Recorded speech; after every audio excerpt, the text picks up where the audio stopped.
Okay, I was hoping to partake in one of Miami's great cultural offerings, the post-lunch siesta, but no rest for the weary. I am delighted. One of the things I've been looking forward to the most, like I said, I've left the best for the last, and one of the things I've been looking forward to the most is Professor Emanuel's lecture on climate change and hurricanes. You have slides?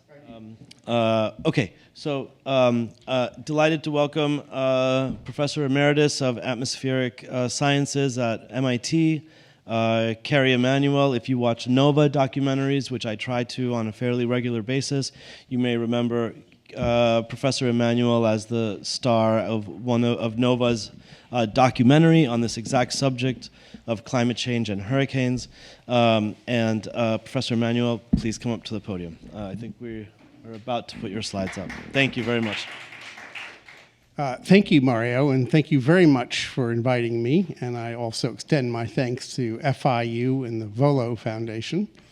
And it's a great pleasure to be with you here this afternoon. And we're really changing gears from what we've heard this morning, from policy and law to science. And let me preface my remarks by saying that I think we're at a very interesting and exciting threshold in the whole idea of natural hazard risk assessment. And the revolution is sort of predicated on a notion that we need to move away as a scientific community in our communications, not necessarily in the work we do, from talking about risk in terms of very abstract things like the world's going to warm up 2 or 3 degrees. It doesn't mean anything to anyone. Frankly, it doesn't mean much to me. And get right down to the nitty-gritty of what is your risk, or what is it likely to be, and how is it likely to evolve? Because I firmly believe that if we can convey the best scientific information to ordinary citizens, we prepare them, we give them the information they need to make decisions.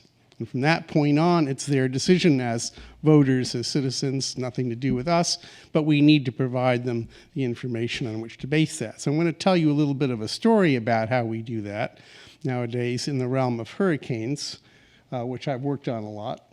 And what I'm going to start with is a little bit of a dark picture, which is what the current state of affairs is in risk assessment. And although I'll be talking about hurricanes, it could be said about many other fields of risk assessment. It's not because anyone's done anything wrong or bad.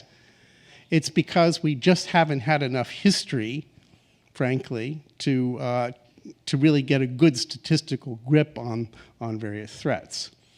So almost all of the current climate risk assessments are based on historical statistics. That's of necessity. We want the first shot anybody in this room would take, if they were in a position to do so, estimate the probability of an earthquake here in Miami, was asked, what's the history of earthquakes in Miami? Will you come up with something close to 0, I suspect. But in other places, you have a longer record, and you would go to work on that statistically. If you did that, you would have to make some assumptions, like the record is long enough to do that with any robustness, which turns out to be a big problem. The other is that the statistics, the underlying statistics, are stationary, which today is also a big problem, it turns out. So the historical records of hurricanes are deeply flawed in many respects and very short, and I'll show you what I mean by short. And on top of that, the last 50 to 150 years in which we might have records in certain places turn out to be a poor guide to the present. I'm not talking about the future yet. They're a poor guide to the present, and the insurance industry has woken up to that. Just 5 years ago, insurers would say, hey, what do we care about climate change? We're writing 1-year contracts. And I'd respond, the reason you should care is because the actuarial basis for your business has shifted away from what you think it is. Now, right? We're living in a time when the climate's evolving, and we really ought to take that into account. The fact that we haven't is one of the underlying reasons, the other being unwise regulation, why you've seen, say, Allstate pull out of California and other tragedies like that. So it's a very interesting thing that a lot of what's gone wrong is a combination of the failure of science to do its job and unwise regulation of things like insurance, and I'll get back to that. The professional risk modeling industry, which is a near monopoly globally, basically just two firms do this, are been very, very slow to migrate away from the traditional way of doing things that are based on historical statistics. And so, but that industry is being challenged now by nonprofits and startups, and I'll say a little bit more about that. Government and insurance industry itself could, and I would say should accelerate that if it can do so productively. And my colleagues who are doing physics-based research in tropical cyclones are beginning to realize that, hey, maybe they ought to try to get involved in turning what they're doing into assessments of risk. So the whole bottom line of what I'm saying is that in this particular endeavor, we're transitioning away from a sole reliance on history to using physically based models, computational models, the same kind of models we use routinely now to make weather forecasts, but applying it to long-term risk. All right? It's not necessarily easy to do this, but we do have the knowledge and and we're beginning to have the tools to do it. So I'm going to show you what the nature of the problem is very visually. And I'm going to do that by putting you in the frame of mind of an insurance company with extensive holdings in the eastern US. All right? I'm actually using the statistics from a real one, which I'm not allowed to name. And they're aggregated. They're not by property, but they're aggregated over zip codes. And so the little blue dots on this map of the US show that aggregated value over zip codes, and the blue dots are at the centroids of those zip codes. There are almost 13,000 of them, okay? What we're going to do with those zip codes is we're going to apply a set of almost 50,000 synthetically generated tropical cyclones, about which I will say more, that make landfall in the continental US. And as I say, these have been generated using a physical model, which I'll talk about. And at each centroid, we calculate the peak wind experienced during each of these 50,000 events, and use a wind damage function to estimate the fraction of the property value that's been lost by that event. And then using the insured value, we have the aggregated insured value at those centroids. We sum up over all the zip codes, and we do that each year in a series of years, calculate the net loss to the company each year. That's a summing over their whole portfolio of properties, right? Nothing about income or anything else, just the net loss. And what we're going to do with the data we have, since we have so much of it, is we're going to draw randomly 3 events each year, which is the average current landfalling frequency of hurricanes in the United States. We'll just randomly draw from the set, very large set, 3 per year, and arbitrarily create a 1,000-year time series, okay? And we do that over and over and over again. We have lots of data to do this. I'm going to just show you one time series just to get you oriented. What does it look like?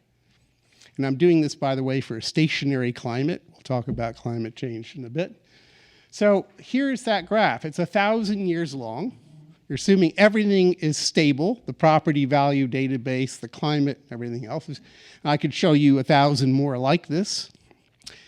And so this is a damage. It's the annual damage over this particular 1,000-year period. And if I showed you a different 1,000-year period, it would look completely different, but the character would be the same. You see a lot of few big spikes, a lot of little spikes. Now the problem is, supposing you want to know what your average annual loss is, okay? Now the average annual loss is summing that whole series over 1,000 years and then dividing by 1,000. That's all it is. And I ask you, just looking at that graph, do you think we could do that if the only thing we had in this graph was the first 50 to 100 years of it? All right, the tiny little left-hand corner, 50 to 100 years. If that's all we had and you ignored the rest of the series, would you get a good estimate of average annual loss? Of course you wouldn't. And if I showed you any of the other thousand-year time scale, you'd say the same thing about that. You just can't do it. And people in the industry understand this, right? But it's a pretty powerful case why we're not going to get accurate estimates of risk from historical records for this phenomenon, at least in terms of the damage it does in the United States, with 50 to 100 years of record. And that's a really big problem. And is there a way around that? And I would suggest yes, there is a way around it, a way we can improve on it, because there is another way of knowing about the world, which is not mutually exclusive, which is physics, all right? We understand the physics of hurricanes somewhat well these days. We can model them pretty well. In fact, the models that I used to do this were examples of that. So good luck with that. So the interesting thing, if you look at this again a little bit more carefully, is that it turns out that in calculating this average, the storms that contribute most to the average annual loss have return periods of about 100 years. There's a very interesting question about why that number, okay? And it turns out to be an anthropological question that I don't know the answer to. But across phenomena, you don't even have to limit yourself to hurricanes. You can talk about tornadoes, earthquakes, volcanoes, whatever you want. It may not surprise you that societies are pretty well adapted to things that occur very frequently. You know, a 20-mile-per-hour wind in Miami isn't going to do anything, right? And, of course, they're poorly adapted to very rare events. If we had a 1,000-year hurricane in Miami, it would be devastating, right? For whatever reason, that the dividing line empirically is around 100 years. Call it a few human generations, maybe call it human cultural memory, I don't know. And so you get large changes in the risk when you shift across that 100-year threshold. So this is a cartoon, but a lot of actual graphs of loss look like this. It just shows the percentage of property destroyed versus not the magnitude of that phenomenon, could be an earthquake, but the return period associated with that magnitude. So it's kind of a universal graph, this, and although this one's a cartoon, they all kind of look like this. And the steepest part of the slope is around 100 years, all right? And that's an anthropological mystery, which I'm not really qualified to talk about, but what I can say is, given that, what you're worried about is things that may occur once in 150 years, shifting and because of climate change, becoming once in 50 years. You don't care about something that's 1 in 30 years becoming 1 in 10 years, and you don't even care about something that's once in 300 years becoming once in 150 years, because at that end, everything gets wiped out, right? It's in the middle that you really care about the shift. So with tropical cyclones in the US, if you really stretch things, we might have about a 100-year record of hurricanes. A lot of climate scientists, or hurricane scientists, and I'm one of them, think the record's pretty dubious before about 1950. But even as I've just showed you, we had 1,000 years of great records. The past is no longer a very good guide to the present. And I'll try to illustrate that. And for that reason, we have to turn to physical models to get better estimates of current and future risk. So how can we do this? It's a little bit involved, and I won't bore you, especially after lunch, with a lot of detail. The first thing you think we might do is use climate models, right? This is the standard tool in climate science for doing this. Here is a kind of a sketch of a climate model. And we do use these for large-scale quantities like global mean temperature and various kinds of phenomena like heat waves. But they're way too coarse to simulate hurricanes. And they get something like hurricanes, and there are an alarming number of papers where my colleagues try to use their pseudo-hurricanes to do science, but I'm not one of them. This shows you the problem. So this is just a histogram of the frequency of hurricanes in the Eastern Pacific, it turns out, but it's really basically true everywhere. And it's just the number of storms whose wind speed is in the range given at the bottom there, okay? And what you see, the black is what we observe in modern observations. The red is what's modeled by a state-of-the-art global model with 50-kilometer grid spacing. That is, its computational nodes are 50 kilometers apart. You see that it gets a lot of weak storms and basically no storms of category 3 or higher. And it turns out almost all the damage in the US is done by storms of category 3 and higher.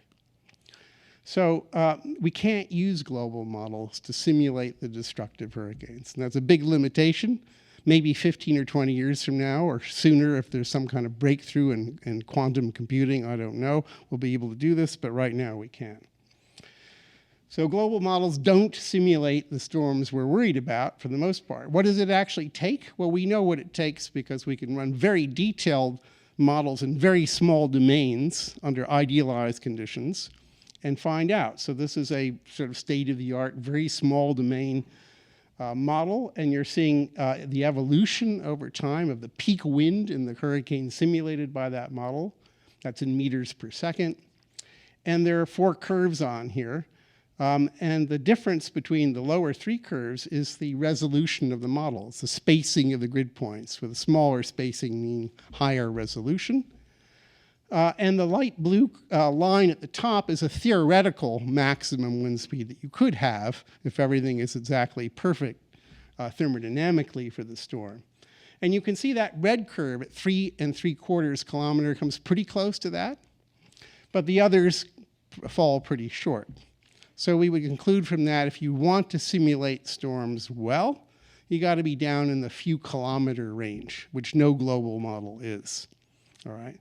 Doesn't stop my colleagues from writing tons of papers on the behavior of hurricanes in global models. Okay, so the typical grid spacing in today's most recent generation of climate models is between 50 and 200 kilometers, not nearly enough. So we're in a trap because we need very high resolution, but to do long-term risk, we need very long integrations, and we can't do that. We can run 2 or 3 kilometers for a month. It's just a question of computer firepower. But we can't run it for 1,000 years. So what we do nowadays is something called downscaling. It's, I suppose, a self-explanatory term. I never know how people receive that term. But what it really means is you take your coarse model, you run it, but you embed within it a much higher resolution model. There's a lot more to it than that, but it's basically just zooming in on the storms themselves, all right? And the idea is that we have, in terms of past climates, we have pretty reliable records of climate on a fairly coarse scale that are robust, that is, somewhat robust to the various ways you choose to assimilate observations into these analyses. So what we can do is cull from these models the coarse-grained statistics that are known on physical grounds to control the behavior of tropical cyclones, bootstrap them to create potentially unlimited synthetic time series of those variables, those coarse variables. And then we use these to drive a very specialized, high-resolution physical model inside of it. It's a very involved kind of thing, which we've been refining and testing over 20 years. And we only believe it, if we believe it at all, if we can do extensive enough comparisons between the key statistics we hope to get out of the synthetic model and actual observations of real storms. So history is extremely valuable for that. But we have at best 50 reliable records, and then only in the Atlantic. If you go any other part of the world, you really can't go back much before 1985. We've done a lousy job observing hurricanes in the rest of the world. In fact, we really weren't until we got satellites, and satellites don't tell you everything you need to know. Once you've done this, if it sort of passed the test, you can also apply exactly the same procedure without any modification to the output of a climate model. So basically, the climate model is giving you the same statistics. So I think I'm going to not bore you with the details of how we go about doing this in the interest of time. And I'll just show you some results. So this is just an eyeball, what I call an eyeball test. It's not a real statistical test. You're looking at a map of origin points of tropical cyclones over the period 1979 to 2019. The red dots were downscaled from a climate, not a climate model, but a climate analysis, analyzing real observations. The blue points are observed locations of tropical cyclone origins. Now, there are a lot more synthetic points than there are historical points in this. That's one thing you have to be a little careful in looking at. There's just a lot more red dots. Well, I didn't try to pare them down to match the number of blue dots. And it's not too bad as an eyeball test, but we have to go way beyond that. This is another thing you'd like it to pass, and it kind of does, with one big exception. Do we get the right number of storms in the right parts of the world? So the black bars are based on historical data, and the gray on this technique I just described. It's a number of events per basin per year, and it's Atlantic, Eastern Pacific, Central Pacific, Western Pacific, North Indian Ocean, Southwest Indian Ocean, Australian region, and Southwest Pacific. They're kind of conventional basin designations we use in my field. And you can see the comparison isn't too bad, except in the Eastern Pacific and maybe the Southwestern Pacific. The Eastern Pacific is a pretty bad failure. It's a factor of 2. And it makes us very nervous. We wish we understood why. Have some ideas, but haven't gotten around to testing them. So I would say, yeah, it seems to do okay in this metric, but not in the Eastern North Pacific. Another thing you'd like to do is make sure it understands the difference between summer and winter for tropical cyclones. So this is showing month by month from 1 to 12, January to December, the number of storms in the North Atlantic basin on the top and the Western North Pacific basin on the bottom, comparing the historical in blue to the synthetic storms in red. Once you have this technique developed, and believe me, we've subjected them to a lot more testing than I have time to show you here, you can start to focus in on certain places. So you can create large sets of synthetic storms that have been filtered to meet some kind of criterion. So here's a large set of storms that have been filtered to pass within about 150 kilometers of the city of Kyoto in Japan. Just a study we did for Kyoto a while back. And you're seeing the top 100 in terms of their intensity at Kyoto out of a set of only 2,000 storms in this case, from 1981 to 2000.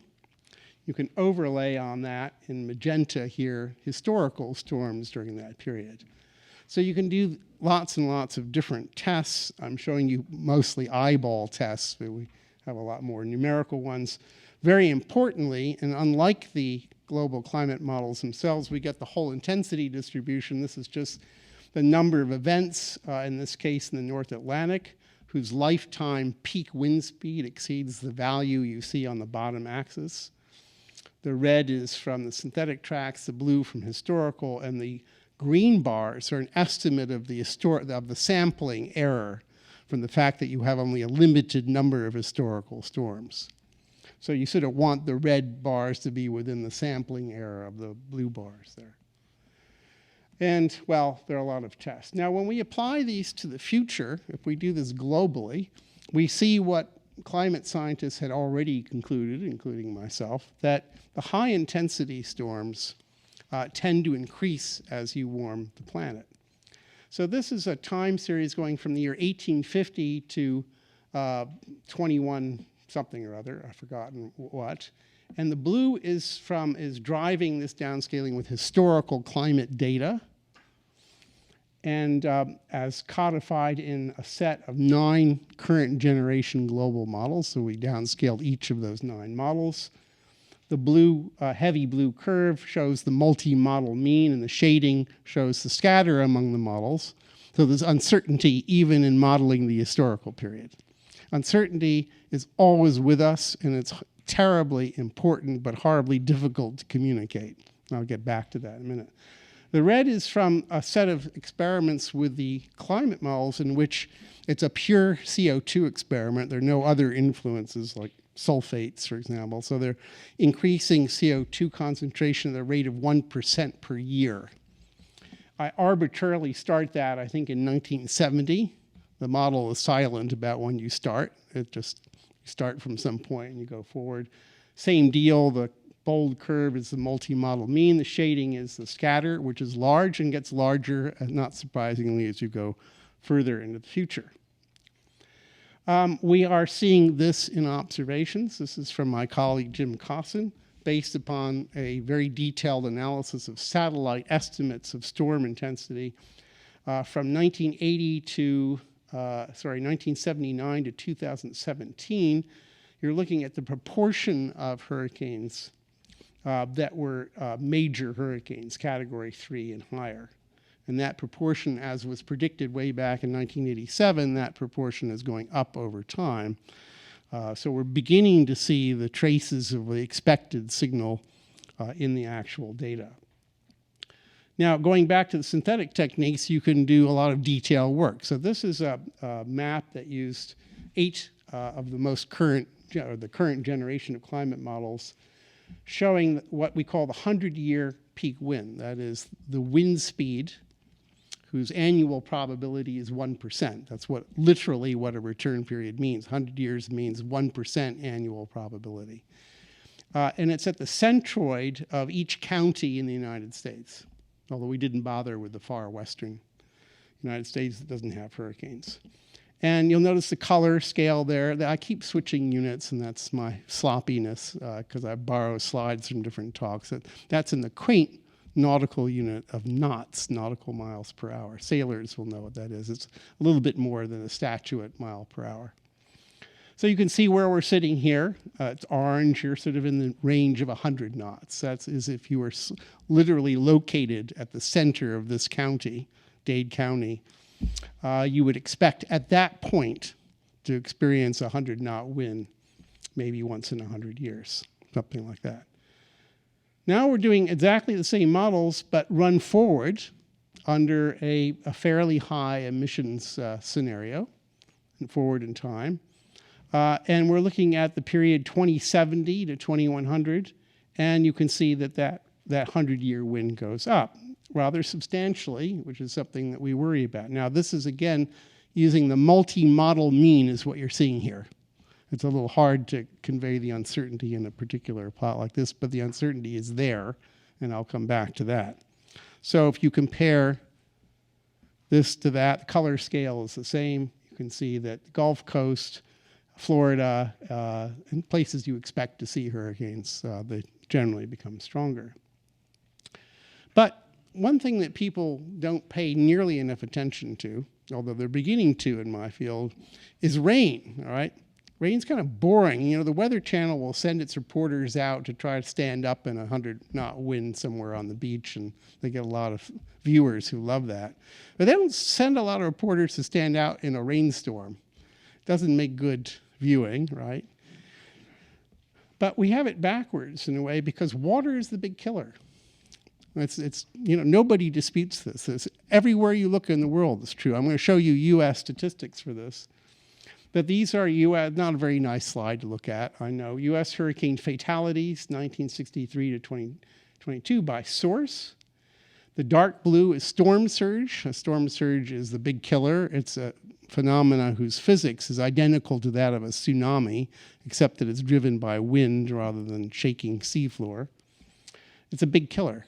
And if you've seen the videos of actual tsunamis that have hit Japan, for example, you know you can't outrun it. You know you can't survive it. But the public doesn't necessarily associate that with a storm surge. They tend to think of it as, surge isn't a very dramatic word, I think, and it doesn't convey the risk. They think it's a slow rise. It isn't. You can't outrun a strong storm surge. The lighter blue at the lower right is freshwater. That's just flooding from torrential rains. Often you have compound flooding in which both are at play, and they don't make that distinction here. And then the wind is a pretty small slice of the pie. We all think of a hurricane as a windstorm. It is. But it isn't usually the wind that does the damage. Now, this is important. And the reason that you know about wind and you may not know very much about water is that wind is privately insured in the United States. Water is not. The only water that's covered by your private insurance cover is if you have a broken pipe in the house, right? And, but everything else, the storm surge, freshwater flooding, is national flood insurance. And I still run into people in my little town in Maine who live right on the water who've never even heard of national flood insurance. So it's a little odd, right? You at least want to make sure. I'm not trying to defend the National Flood Insurance Program or attack it. I'm saying it's not nearly widely enough known that you can get insurance from them. And then there are other things that contribute, like tornadoes on a relatively small scale. So handling the rainfall, the same way I handle wind, is a bit tricky. But there is a way to do that because the physics of rain is in these models. And we have an interesting problem, which is an IT problem, really, is that if we want to generate full two-dimensional time evolving rain fields for 100,000 events, we're talking about a really big amount of storage. Doable today, but not something you want to transfer to an undergraduate student or a business client, okay? So what we do instead is we unpack that rain after the fact. And there's a very interesting story about how you do that. You select a subset of storms that have already been generated, and then you take the next step by generating the rain associated with that. It's just a practical problem. The really big problem that we all have if we're trying to deal with flood risk and rain is that rain is terribly hard to observe. And it's not that, you can't put a rain gauge out and measure the rain. Of course, you can do that. But the rain you measure, 10 yards away from this building may be completely different from the rain that's falling a mile away. And we don't have that dense a network of rain gauges. So what we did with this is already, a little bit disturbing. Yeah. Okay.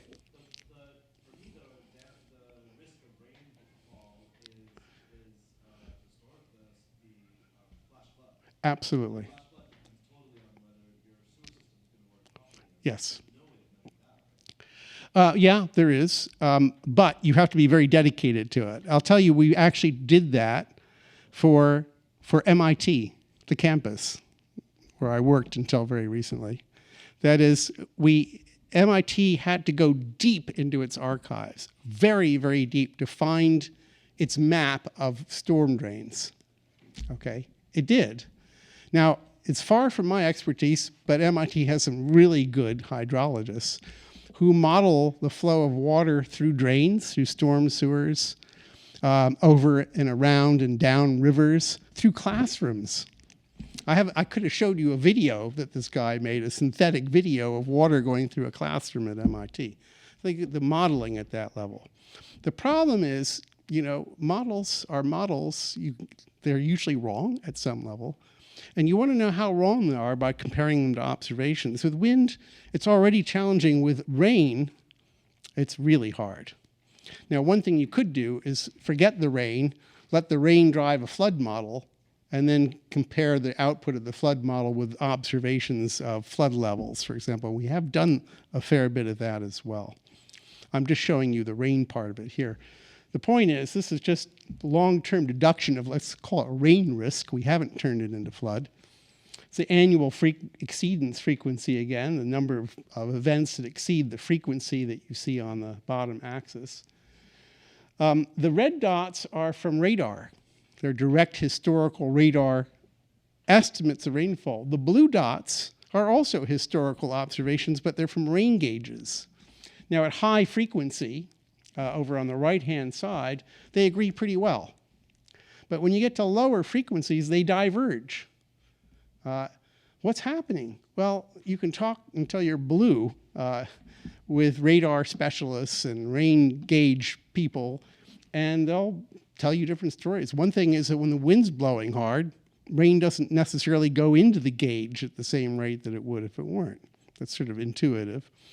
Radars also have problems. A lot of times it's just power failure at some intensity of the wind, the power fails, and we don't have the data. So this is for one place. It happens to be Jacksonville, but we did that for something like all 40 radars that we could get our hands on in the eastern US to do this. So it's a very big challenge. Oh, the gray dots are from the synthetic technique, by the way.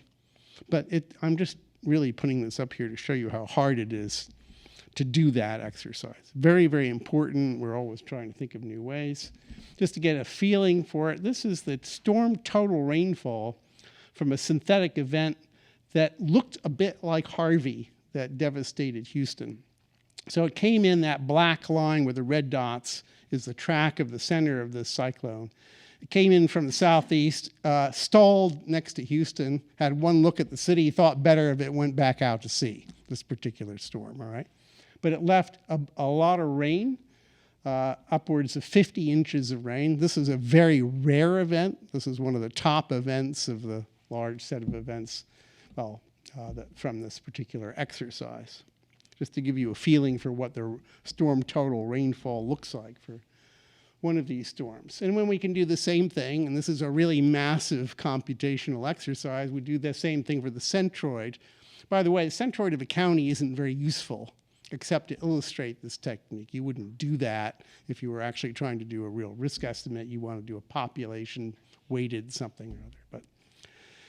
So this is the 100-year storm total rainfall estimate in millimeters for 1984 to 2014. You can see, again, here in South Florida, we're amongst the highest risk in the US. Wouldn't surprise anybody. And there it is for the end of the century. So I'll go back and forth a few times. Same color scale. It's a much larger increase than the wind. And we see that almost ubiquitously when we do this, that the rain rates, storm total rainfall increases somewhat faster than the wind speed. There's a good reason for that. Even if the winds didn't change at all, we'd get more rain just because there's more water in the air at high temperature. It's very simple physics. Okay, now having said that, I decided, well, let's have a look at risk here in Miami. So I generated some synthetic event sets for the purposes of this talk, and we're going to look at 4,500 synthetic events downscaled from a climate analysis, 1985 to 2014, that all have centers that pass within 150 kilometers of here. Do the same thing for each of 9 global climate models. First for the same period of time, 1985 to 2014, and then for the end of this century under a fairly high-end, but not the really high-end scenario for emissions. By the way, that's one uncertainty I won't say very much about, but it's a very strong uncertainty, which is how much greenhouse gas are we actually going to put in the atmosphere. Anyway, for those of you who are scientists in the audience, if you or your students want to use any of these Miami event sets, please just let me know, okay? So here is an analysis of the peak wind in downtown Miami. This is at a single point. No, sorry, I jumped ahead of myself. This is the peak wind within 150 kilometers of downtown Miami. It's the annual frequency versus the wind speed, okay? And the blue dots are from history. The red is from the synthetic events, and the blue shading shows the sampling error. That's basically an estimate of how wrong you could be because there aren't very many historical events, okay? Those would be very, very wide if there were like 2 events, and the more events you have in history, the better off. It shows you what we're up against. Once again, we're stung by the fact the historical records really aren't that long. This is the top 100 out of 4,500 events downscaled from a climate analysis, not a climate model. Pretty much what you'd expect. The dots are the origin points. The colors show the wind intensity. and so forth. And by design, they all pass within 150 kilometers. We'd throw away the ones that don't, essentially. And we'll overlay in magenta the relatively limited number of historical events that pass within 150 kilometers. And so here's kind of the bottom line. I know this is a strange graph to look at. Once again, you have annual exceedance frequency, the frequency with which winds, in this case, exceed the value on the bottom axis in knots. Now, there are three curves on here. There's blue, there's black, there's red. The black is downscaled from the climate analysis. That is, it's a broad scale analysis of observed climate state over this period of time. The blue is the multi-model mean from the 20th century simulation of that climate. The red is a multi-model mean of the end of this century. And the shading, in this case, represents the scatter among the 9 models that were used, that were downscaled. And you'll notice that in the historical period, it's sort of tolerably low. But when we get to the end of the century, it's really big. There are models that produce decreased probability of wind speed in Miami as the climate warms. There are models that produce increase. And I would argue that's unfortunately the state of the art for doing this kind of thing. What I think our whole field, not just meteorologists, but economists, risk analyzers, haven't really been able to come up with is a really great way of dealing with this uncertainty, but we must, all right, we must. And if you ask people informally, very educated people will give you completely different answers about how you should handle this uncertainty, and I think it's a good metric for where we are in this, all right? I could show you other cities we've done this for where the future uncertainty isn't nearly that large. It varies from place to place. These are not universal curves. This is just for Miami, all right? So, for example, we would expect, don't look at the numbers as significant to 3 significant figures, but we'd have 100 knots of wind in the climate of the recent past every 380 years or so, and by the end of the century, every 50 or 60 years. All right? That's if the multi-model mean turns out to be right. Same exact thing for rain. This is rain. In this case, this is in downtown Miami, and we can't really get rain so easily from the climate analyses at a point, okay? We'd have to spread it out over an area, so that's why you don't see that on here. And again, staggering uncertainty about the future. But if you take the multi-model mean, 500 millimeters every 800 years or so in the climate of the recent past, 500 millimeters, right? 50 centimeters, it's 20 inches or more, okay? But it goes from every 800 years to every 60 years. And this is what, if we look around the world where we have done this, even in places where tropical cyclone intensity decreases a little bit, we see this water problem. Everywhere we look, we see water, okay?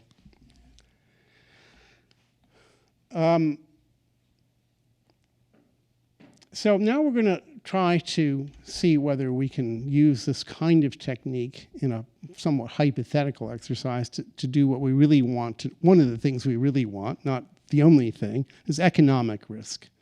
Now, I've already told you a little bit about how we did this. At the beginning, we're going to look at the same sample of zip codes, centroids, with property values associated with them. And we're going to calculate the peak wind, in this case from 6,200 events affecting the eastern US in each of 8 climate models for these 2 periods of time in this particular emission scenario. And we'll use the damage function to convert peak wind to the percentage of insured value destroyed and apply that to all zip codes, and then sum over the zip codes to see what that insurer's loss will be from each of these events. All right, so this is a pretty large amount of data. And I'll try to summarize it this way. This is the one part of the talk where you have to pay close attention. So on this curve, what you see is the annual probability of damage to the portfolio exceeding the number at the bottom. All right, so it's a log scale. The total insured value for this particular insurer is the black dashed line. It's something like, it's $100 billion or something like that. Okay, I can't quite remember the number. And once again, the shading shows the scatter among the models in these results. So what do we conclude from that? Well, if we look at the median damage, it's small. It's like the most probable outcome in a given year. Let's call it that way. The most probable outcome is you won't have a hurricane at all. And so it's a very tiny amount. It's $12. It's essentially zero. But by the end of the century, that median amount goes to 3.5 million, which is, again, a very, very small number considering the total insured value. But that's not what we want to know. We want to know the average annual loss, which I discussed in the beginning, which is over a long period of record, take the total damage divided by the number of years. So that's going to very importantly include the tail of the event. And what I've done is I've taken that probability on the left-hand curve and multiplied it by the damage itself to get a quantity called the damage density. And all you need to know about that is that the area under the curves is proportional to the damage. Again, the blue for the current climate, red for the future climate. Two things to point out about this is that where those curves rise at the end is at the very rare tail of the distribution you see at the left. That most of the damage is coming from very rare events. Very rare events, okay? Now, events doesn't mean a single hurricane. If you really look at the granddaddy damagers here, it's one very strong hurricane that hit Washington, New York, and Boston, okay? Something like that, a very rare event, but enormously damaging, all right? The tails are very important, and they're really tough to get. You can see that the area under these curves goes up a lot with climate, and that's what we are worried about. So 536 million is the average annual loss in the current climate, up to 4 billion, sort of a factor of 8 in the warm climate. All right, so what's behind this? Changing intensity of storms, changing tracks, a little bit of changing size of storms. Without unraveling this into that kind of detail, you don't know a priori what it's going to be, but it's not just frequency and intensity, which is what the press will tell you. It's all about frequency, intensity. Those two are important to be sure, but changes in tracks are also very important. So the average annual loss is dominated by very rare events. I don't think that would surprise too many of you somehow, but I was sort of surprised by how rare it is. Yeah.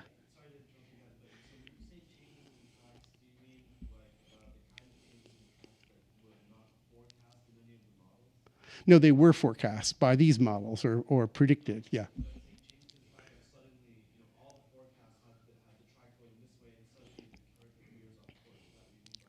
No, because we're looking at the long-term statistics here, Mario. So what I mean is that in a statistical sense, if you imagine a large swarm of tracks from, say, the 20th century, and then you look at the end of the 21st century, that as a swarm, they've shifted over here, yeah.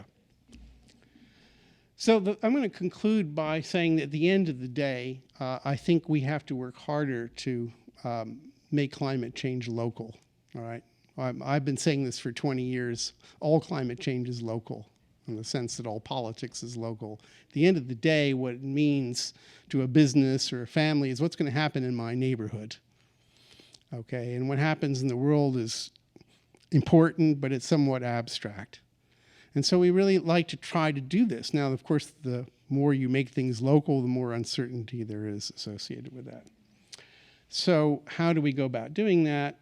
Well, what First Street Foundation, on whose advisory board I sit, has done is to use this modeling technique for tropical cyclones and somewhat different physical models for all kinds of other phenomena like wildfires.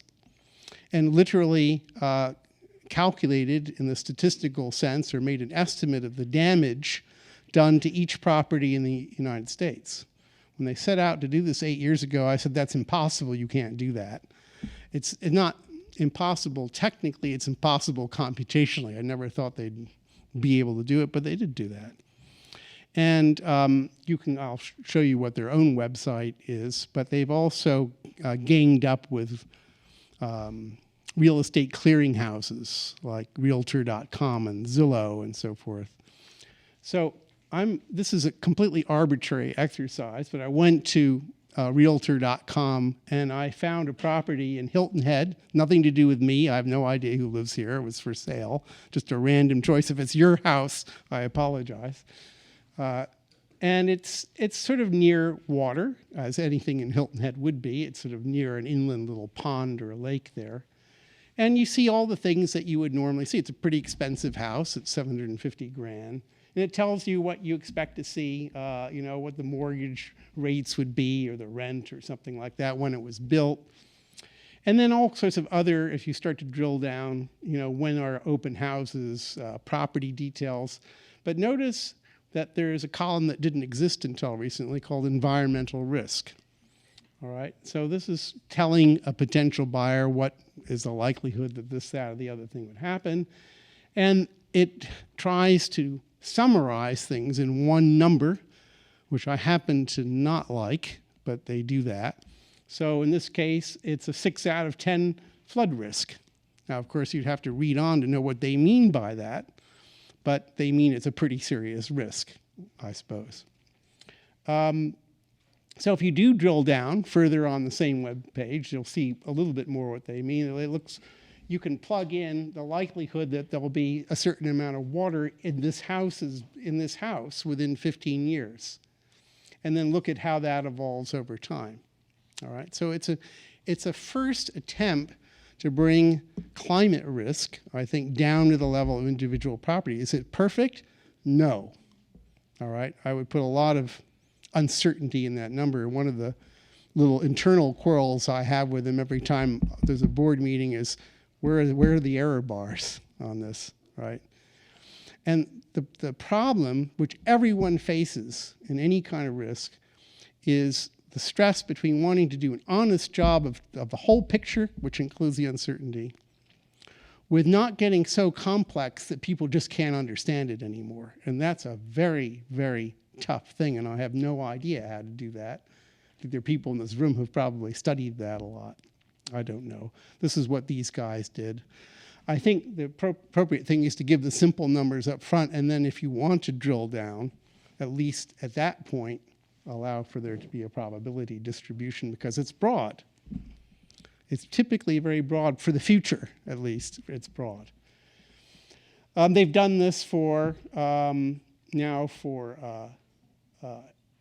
severe flooding. They've done it for, they've done it for flooding, fire, wind, and extreme heat. And they've actually recently done air quality as well.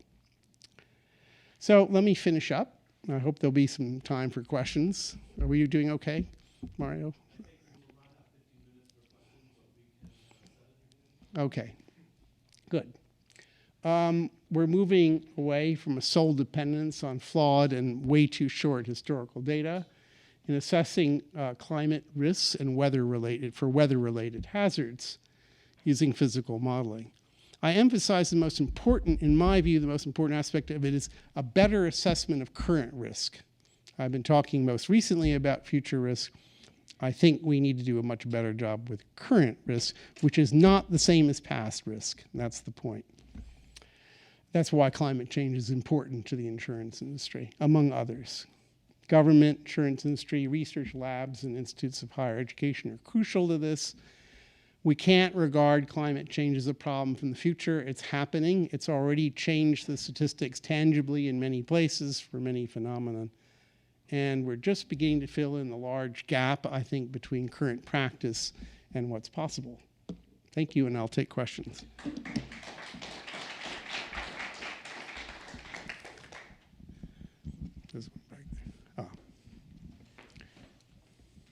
Yeah, a couple of questions, real quick questions. One is, I'm trying to find your latest thinking on the issue that was under discussion a couple of decades ago, this multi-decadal variability versus the relationship to AMO. And the other thing is, at the time, there was a 10 to 15% increase in rainfall within 100 kilometers of the hurricanes. I was wondering if you're finding that as well in your modeling of rain, and more importantly, the multi-decadal variability. What is the latest thinking on that? Okay, so for those in the audience who don't know, there was a pronounced hurricane drought in the North Atlantic in the 1970s and 80s. And for a spell of a few decades, a somewhat vigorous scientific controversy about what caused it, the leading candidate being something called the Atlantic Multi-Decadal Oscillation, or AMO, which is very evident in things like tree rings from surrounding the far North Atlantic. A lot of us were skeptical about whether that had anything to do with the tropical Atlantic. Now it turns out, I think, with fair certainty, that although there is an AMO, it's more like a 10-year rather than a multi-decadal. It's more in the North Atlantic, and the hurricane drought was a fairly complex reaction to sulfate aerosols emitted mostly from Northern Europe, which get carried down over the Sahara and out over the Atlantic. And demonstrably, there's a large literature on this, caused a drought in the Sahel, which resulted in a lot of African dust being pulled out over the Atlantic, which cooled it down by reflecting sunlight. That was stopped by the Clean Air Act. So you get this big ramp up of sulfates in the 70s and 80s and then a big ramp down. It's kind of over now because of the Clean Air Act. But it was very consequential because we had a hurricane drought. And during that drought, there was an awful lot of construction along the eastern Gulf coasts. And then the drought was over, the hurricanes came roaring back, and we're getting clobbered. And unfortunately, a lot of journalists say this roaring back is climate change is happening much faster than we predicted. No, I don't think that's right. There may be a little bit of global warming signal in there, but the main thing was a cessation of the sulfates. Sorry? Yeah, get your hairspray out again. Okay. So first, I'm so happy to hear you say that studying rainfall is boring, because my friend Obey here keeps telling me how important that is. So now He's right. I can direct him to something more exciting. The director of our Extreme Events Institute keeps telling us to be prepared for a new definition of a Hurricane 6 Category 6 hurricane. Is there anything in your modeling or the kinds of analyses you've done to suggest that that is a high likelihood with increasing warming? So the problem I have with the question is that it's a social, political decision about making categories in the first place. Right? There's nothing scientific about the categories. They're not like in equal increments of the cube of the velocity or something like that. If they were, there would be an objective thing. So the current scale is open-ended, and the highest is 5. It can be anything. I think the whole argument is a complete distraction, all right?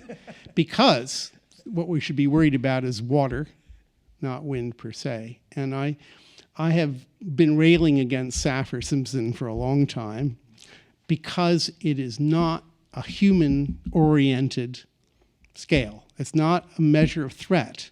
It's a measure of wind speed in a hurricane. I care deeply about that, but why would anybody else? What they want to know is their house going to blow down or get flooded. And that's a job for communications experts, of which I am decidedly not.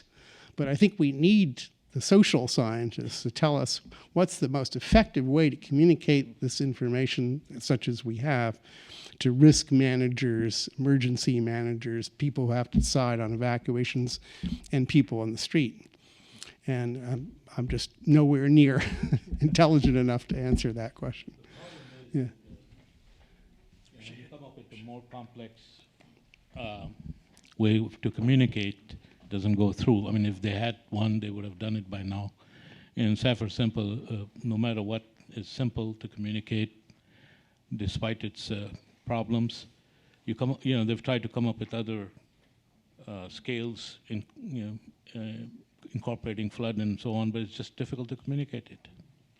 Very, very tough. And I think I said this yesterday in a question, but even in the realm of weather in the realm of weather forecasting, we don't get it right. this Ian, right? People, the government of Fort Myers Beach made the wrong call because, as so many do, because they took the track that the National Hurricane Center puts up as their best guess as what was going to happen, ignoring all the uncertainty of it. And that ignoring the uncertainty has been fatal over and over and over and over. And very good people have tried to figure out how to get around that. We're still there. The damage, when you went into the damage loss and insurance, that was just wind. That was just wind. Yeah. That was just wind, yep. Those, I just wanted to clarify, but then you also said that wind is like an eighth of the damage. No, the eighth, I think it's the eighth of the mortality. Oh, if I remember that Sure. curve right. I'm not sure about the problem with the damage. We've actually tried to figure it out. The property damage is locked up by the insurance company, so it's almost impossible to figure it out. you can't The tell. rest of the damage in the federal flood insurance, you should be able to get that, but we've had a hard time It's probably getting pretty hard to tease out if you got clobbered by a hurricane. Like how much of that was the Yeah. surge and how much of that was the wind? But Right, which is another problem of having two different policies, one for wind, one for water. Forces you to make that distinction. Sometimes it's almost impossible. Yeah. Generally, per claim, the average that claim is different. For flood and FIU it's not that much different, about $27,000. Okay. The other thing about wind versus flood is a huge problem in Florida because 18% have flood insurance, 88% have wind insurance, and when you have flood water damage, a lot of homeowners are claiming that it's due to some holes in the roof or some opening, and which is actually covered by regular insurance, and you have thousands of lawsuits, Yeah. hundreds of thousands. And Florida It's a big issue. Florida is the most litigious state in the country when it comes to suing over insurance, by far.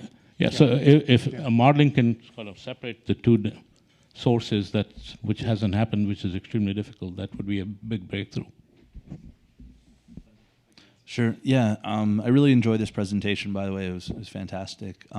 Wanted to know more about how do scientists work with the structural engineers, civil engineers on the solution side? Because we've met with folks at Waterfront that are taking the climate scenarios, which are run through the integrated assessment models, come up with sea level rise projections, give us a kind of a sense of the range of what could happen to the built environment, what it could be exposed to. Then we go back, like you were saying, we go back to the 30-year-old maps that no one's looked at. It's like an H.G. Wells movie. And we're saying, well, this thing was designed this way because this is what we understood the hazards to be, but they're simply not the same anymore. So how do you really start to translate and port over some of this scientific knowledge into the design environment? If you could share any experience with that, that'd be By great. collaborating with engineers. And we're only just beginning to do that, concentrating first on the water, but we haven't done it for wind yet. Short answer. Thank you.